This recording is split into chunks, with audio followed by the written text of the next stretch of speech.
Ito kami ngayon sa Nagoya Tower, sasabihin ko na Twin Tower. Nagoya Tower.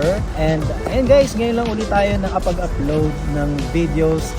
Nahiya siya kasi may mga Japanese dito sa gilid namin. Pero tuloy-tuloy lang guys. And ayun, ano ba tong i-upload nating video for today? For today's video. Jin Sensei, ano ba tong video?